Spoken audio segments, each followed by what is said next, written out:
What's happening? Yeah, what's happening? What's that? That's it, you got it. What is up, everybody? Welcome to another Thursday episode of What's Happening. I think that's what we're going to call it, at least for now, unless I come up with a better name. But I don't know. I thought that was fun. And it's pretty much about what's actually going on my channel and the things that I'm working on anyway. So kind of makes sense. I don't know. Let me know what you guys think. Anyways, I have comments written down here that I will go over from last week, and then that's kind of how we'll perpetuate this, and then that way I can keep you guys up to date on what's actually coming up. So pretty much over like the weekend, what I'm going to be filming and working on, because that's pretty much when I do majority of my filming. Alright, so let's just jump right into this, and then what I will do is I'm just going to kind of go off a rough list that I have here, and I'll put the name of the person that actually had the comment from last week, so that way we kind of know, you know who I'm talking to and addressing and all that fun stuff, and then that way you guys get a little bit of a shout out or whatever, because I didn't go verbatim on these. I'm not going to print them out because my printer doesn't work, and I don't think it needs to be that formal. Anyways, one of the guys on here was talking about having an actual plan, going over my goals, like the full plan for what I want to get out of the Malibu and what I expect. So I jotted down a couple things, and we'll just kind of rough outline it. So the real goals for the Malibu, I'd like to just keep it small tire. He mentioned, not tubbing it or doing anything, but unfortunately it's a 64 and it's semi-skirted, like the tire, there's not a big wheel well opening. I guess that's how whatever you call it, the wheel well opening in the rear. So it's semi-skirted, so it's hard to get a wheel kind of in and out anyway. And there's no room in there. Like, I have pretty much the biggest tire. I've heard guys on and off the fence saying they squeezed the 275, but I highly doubt it. And if you did, it would be just stupid. It'd be in there so tight, you'd probably have to drop the whole rear end in order to change tires. So what I would like to do, I'd like to leave it small tire.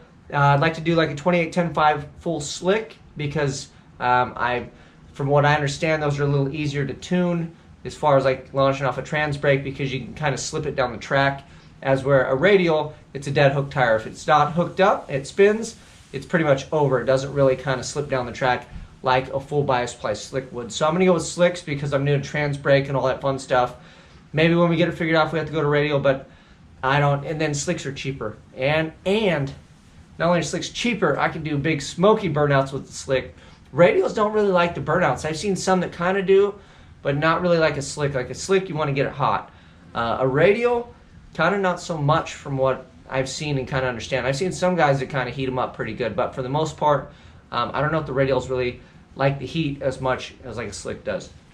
Burnouts are half of drag racing in my opinion too. That's like the fun part. Like when you do like a weak burnout, it's like half your run is kind of toast, and it just sets the whole tone for the run. So we'll do that. I have a power glide, and I know I keep talking about, I'm going to put this power glide together. Well, I really am. That is really pretty much next on the list. I've got pretty much everything out of the way as far as things go, side stuff, work, and different things. So I think we can start hopefully and jump on the power glide.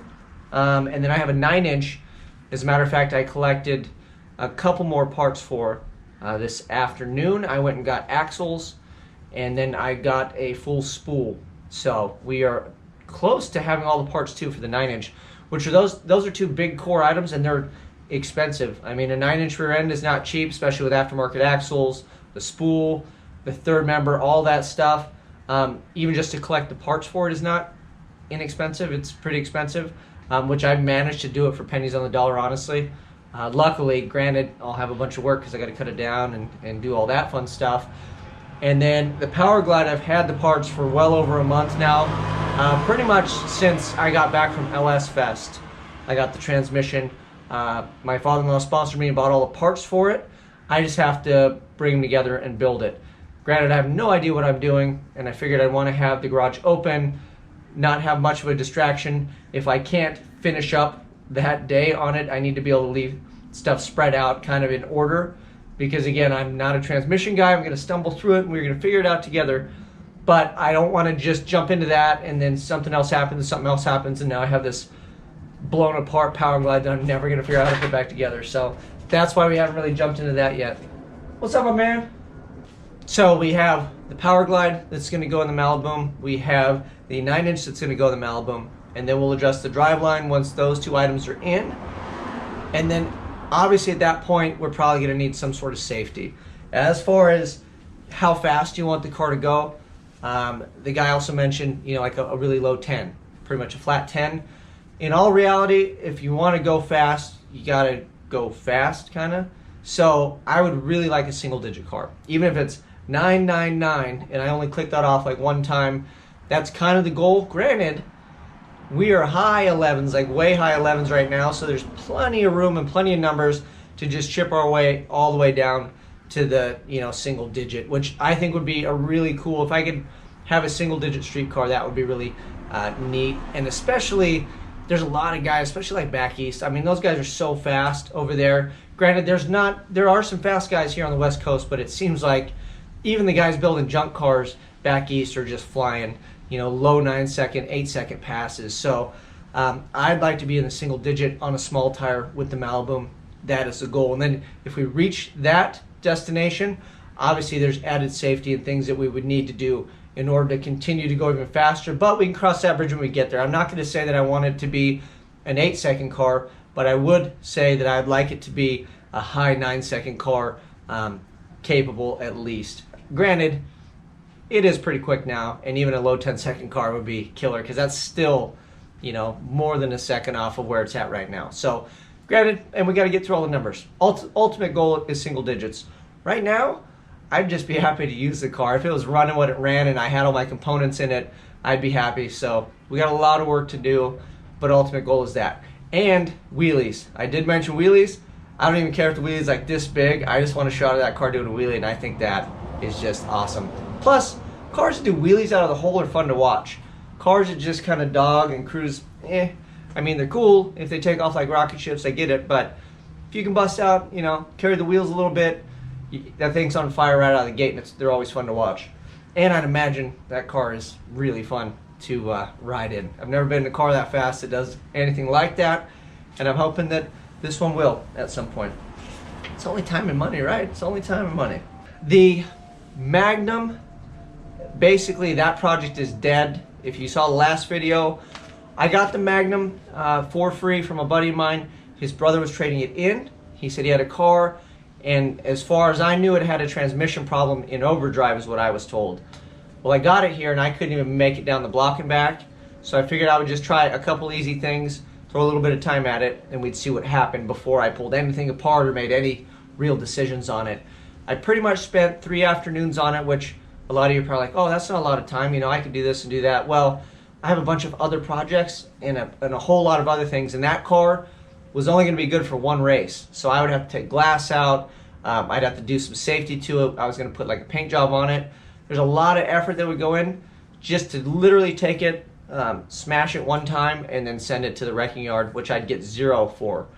So I just made the decision to cut my ties, cut my losses on the thing. 3 afternoons, some spark plugs, and then I cleaned like an O2 sensor. And it would run, but it was just so painfully slow that those guys, they would just run you over. Because if you don't get out of the way, they make you move. And if every other car, there's like 30 other cars on the track, if they're all faster than me, that means 30 cars are going to hit me and push me out of the way and into objects. And I was like, you know what, I'd rather just kick it on down the road and give it to somebody that cares. So I put that thing up on offer up cheap. I sold it the same afternoon after I finished working on it, and I think that thing went for like $400 or something. I put it up for like $800, and some guy lowballed me. I said, come get it, and he was all excited and showed up, and he took it home with the exhaust hanging down and everything. It was pretty neat. So that is where the Magnum project is. That thing is done and toast. The Malibu boost control. So that was another question. It's I got a 3-port Holley solenoid. I had a 4-port Mac valve that I originally bought.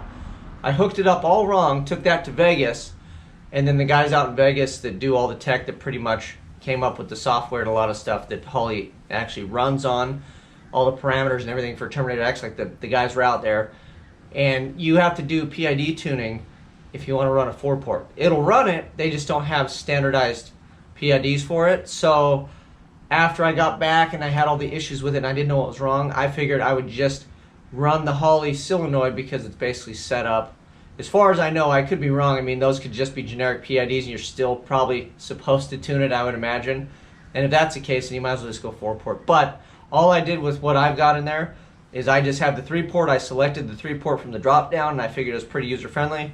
And then that's what I've been running my car on. So the wiring was wrong.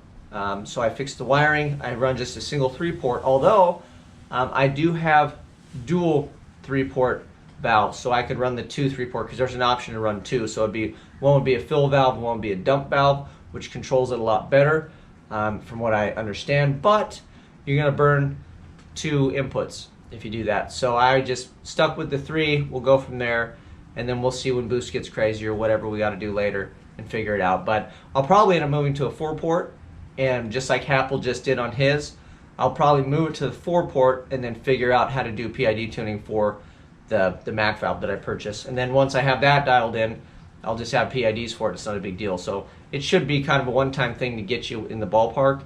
But I guess they're different depending on the turbo and how it controls it and all that other stuff. So as long as I got PIDs to get me in the ballpark for a 4-port, at some point, we're good. But the 3-port should take me all the way to somewhere around 20 PSI, which is where I want to top out anyway.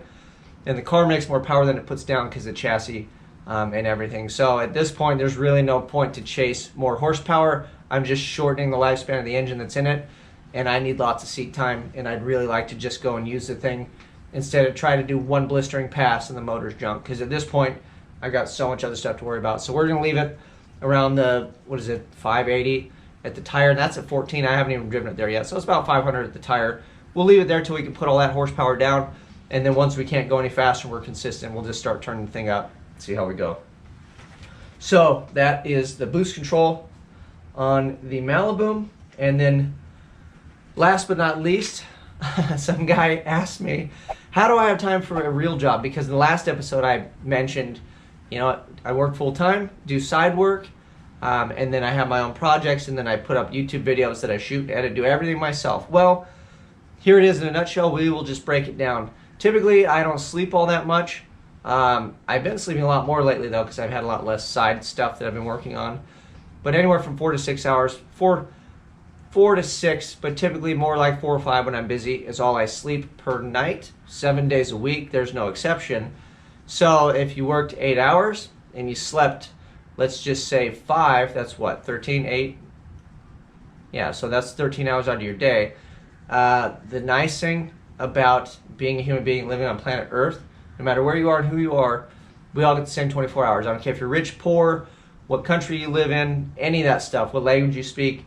We all get 24 hours a day to spend it as you will. So if you worked 8, you slept 5, that's only 13. There's a lot of hours left that you can crank some stuff out in a day if you really think about it. So that's really all it boils down to, and that's how I get crazy amounts of stuff done, is because I just don't ever stop. I run on coffee and crazy, and I do what I enjoy doing. And if I didn't enjoy doing this, it would be a lot harder to do it. Like a lot of people, when you go to work, if you hated being there, of course you're not going to spend any extra time doing it. But I work on cars for 8 hours for somebody else, 7 to 8 typically, every day, 5 days a week.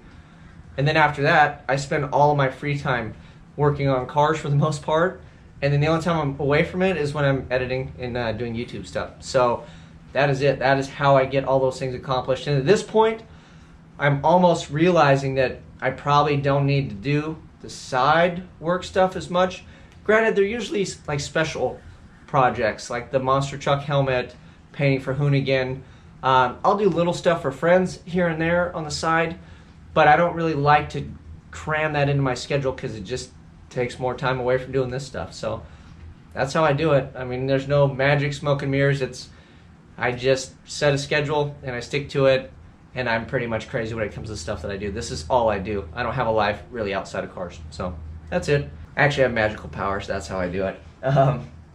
Lastly, on a side note, the most important side note ever is I got the Malibu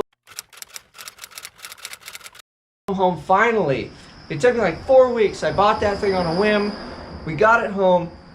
It is now residing in my side yard. If you watched the last episode, I am so excited about that thing. But what I would like to make clear, this is, I think, exactly what I'm going to do with this, because I put the poll out. Now that we have these videos, you guys communicate with me a lot better instead of me just like throwing random videos out to you guys.